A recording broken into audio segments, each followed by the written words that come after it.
Hi, it's Kate at Kate's Garden Chicken and Cat Rambles, and I've finally done it. I've been talking about it for eons. I winterized the coop.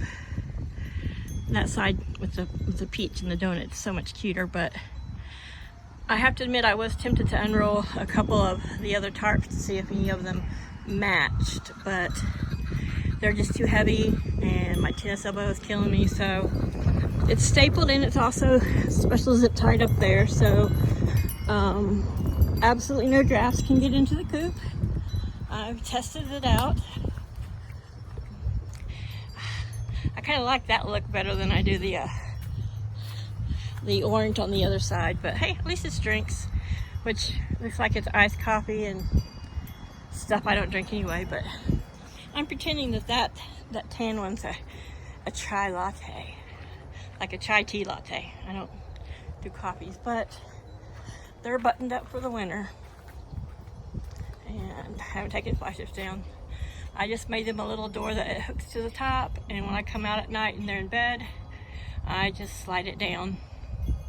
And they are, like I said, there's 2x6x12s buried around the outside edge, plus the kennel is fastened to those heavy boards. And I'm going to leave most of the openings. I did close those two openings right there. I cut boards to just fit and then hammered them up there. So there's, you know, right at the little serrated groove part at the top, a little air can escape. I mean, condensation can escape, but the part of the wall of the coop that's faced inside, and I did these two also, but I left that one open. And I don't know if you can tell or see, but yeah, so they've got plenty of airflow, and the airflow is all about 18 inches above where their heads would be if they were like standing up on the roost. So I took the nest boxes out, and I'm not going to show you those because Bronwyn's sitting in them, but anywho, I got that done. It wasn't easy, but you know, it wasn't impossible either. I weeded the garden, but I'm not really going to show you that, though something has nibbled on some of my little kale sprouts, and something has been nibbling on my broccoli. Here's this crazy tomato that I knocked over and stepped on, making blooms. But I pulled out any of the weeds that are really close to them, but I was just out here. There's see little holes in the kale. I have lettuce is doing great. There's one, I found one lettuce leaf a little munched on, but I weeded those. I weeded everything right around the green beans, but I have a feeling maybe I'll get one green bean plant there, maybe here.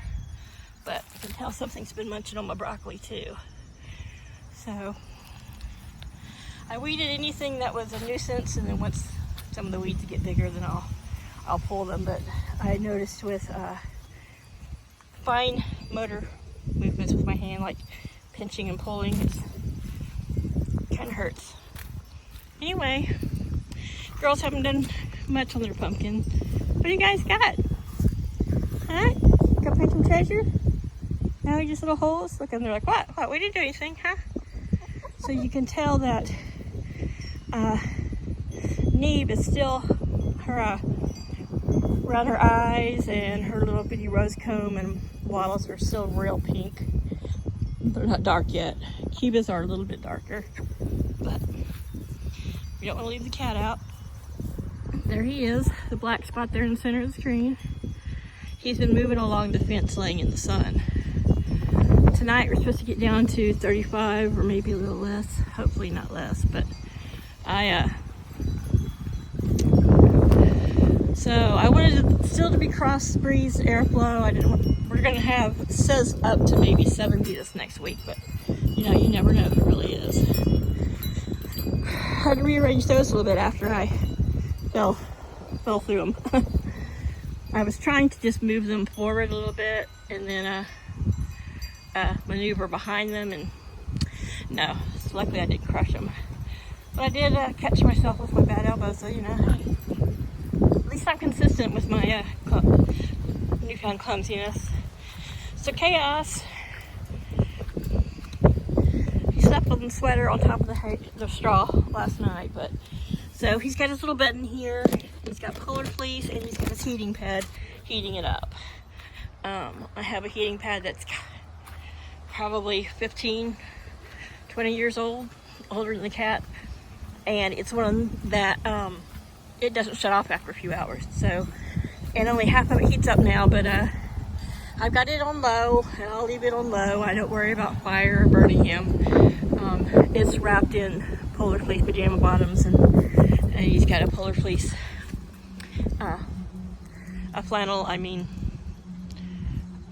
pillowcase, you know, wrapping everything up too. So sunny today, but just at 50-51. Oh, there's one of Hansel or Gretel, one of my resident vultures. He was soaring over earlier, and Latimer decided he wanted to start crowing. Like, hey, warning. I don't think the girls listened much. Okay, everybody, that's the end of this video. But so, if we get this little snap or nor'easter, the chickens are all good. And I did put a partial wall on their little, pretty much just nailed up some piece of plywood that fit there on the northeast side of their pavilion, because they've been sitting in there and really enjoying it, especially in the mornings. I still haven't decided what color I'm going to paint it. I thought about painting it red and calling it Red Square, just because that cracks me up, but you never know. So anyhow, everybody have a great week, and I'm sure I'll be talking to you before long. Please like, share, subscribe. It means a lot. I really appreciate it. Thank all my subscribers.